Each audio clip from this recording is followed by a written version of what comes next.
lupa subscribe, like, and komen di channel ini.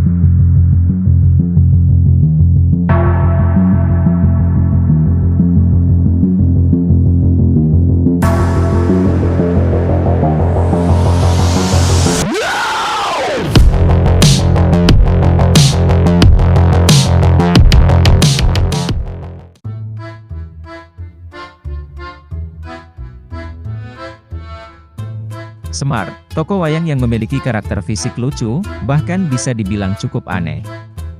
Tapi, dalam cerita pewayangan, ternyata tokoh Semar ini mendapatkan posisi terhormat dalam karakternya. Ia adalah seorang penasihat sekaligus pengasuh para ksatria. Selain itu, karakter Semar ini merupakan tokoh dengan karakter yang sederhana, jujur, tulus, berpengetahuan, cerdas, cerdik, juga memiliki mata batin yang begitu tajam. Kalau dalam istilah Jawanya, Semar ini sifatnya nyegara, yang artinya hatinya seluas samudera. Di mana ia dipercaya kapraman dan kewaskitaannya sedalam samudera. Jika dilihat dari karakter fisiknya, Semar memiliki karakter fisik yang cukup unik.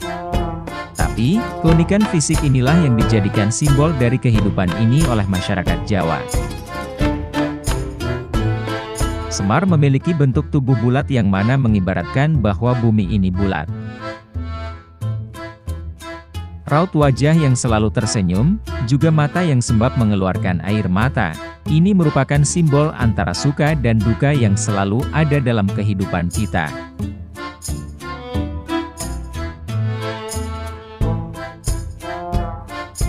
Dalam filosofi Jawa, Semar disebut sebagai Badranaya, yang merupakan dua istilah di antaranya, Bebadra yang artinya, membangun sarana dari awal, dan Naya yang artinya utusan Mang Rasul. Jika diartikan secara sederhana adalah, membangun dan melaksanakan perintah Tuhan Sang Pencipta, demi kesejahteraan manusia di muka bumi.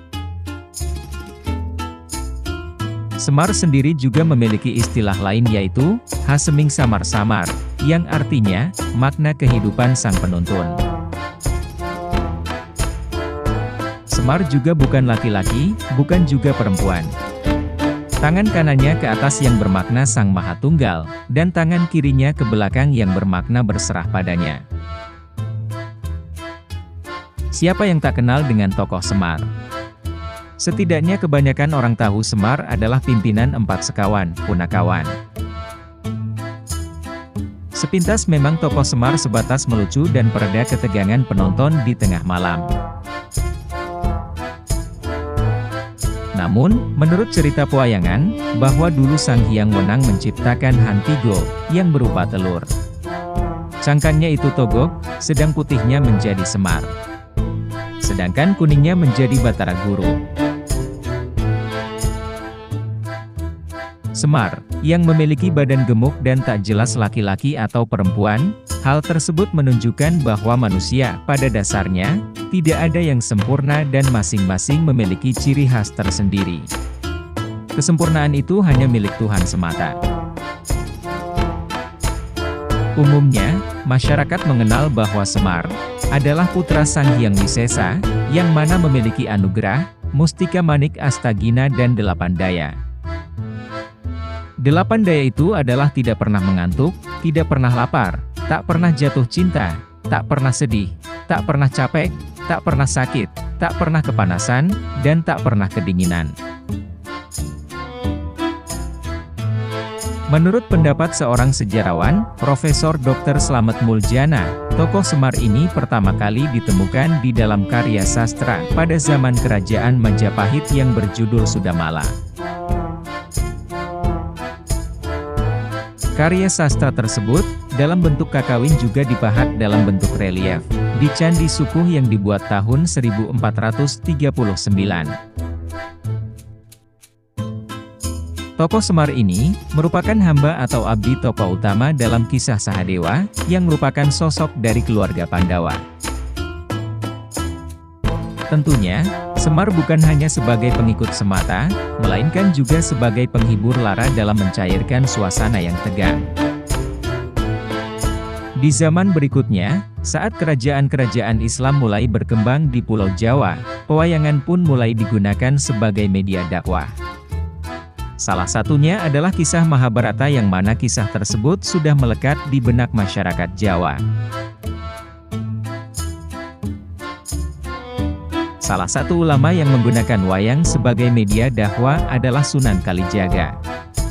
Di dalam dakwahnya, Semar masih tetap ada, bahkan lebih dominan dibandingkan dengan kisah Sudamala.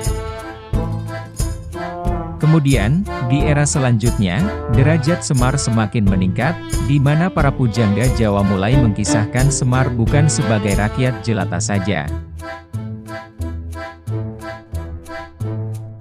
melainkan juga sebagai jelmaan Batara Ismaya, yang merupakan kakaknya Batara Guru alias rajanya para dewa. Banyak sekali versi yang mengkisahkan asal-usul Semar, namun sebagian besar mengatakan bahwa Semar adalah jelmaan dewa.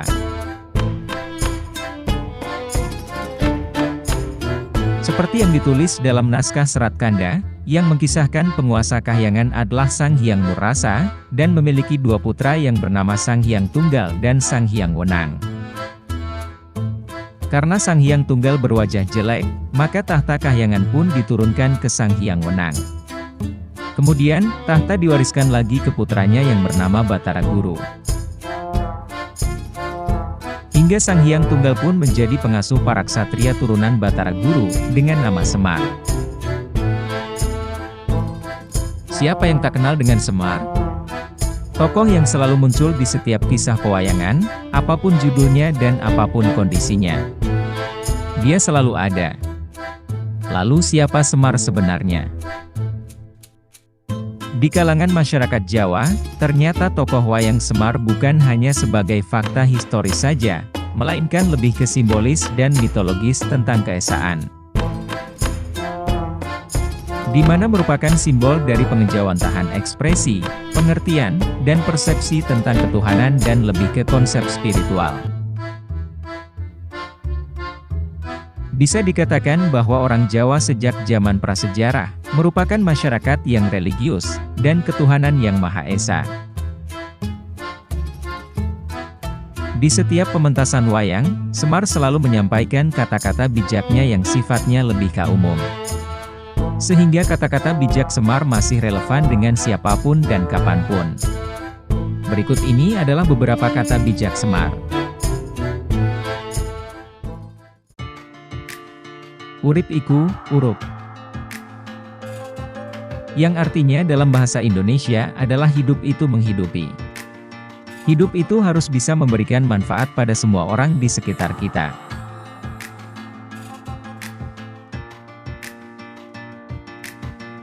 Sura Dirajaya Jayaningrat, Leburing Dening Pangastuti. Jika diindonesiakan, maka artinya, semua sifat picik, keras hati, dan angkara murka di dalam diri kita hanya bisa dikalahkan dengan sikap bijaksana, sabar, dan lembut hati. Ibarat api tidak bisa dipadamkan dengan api, perlu air untuk memadamkannya.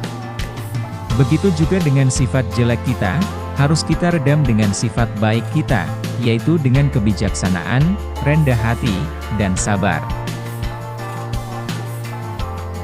Datang sering lamun ke taman, datang susah lamun kelangan.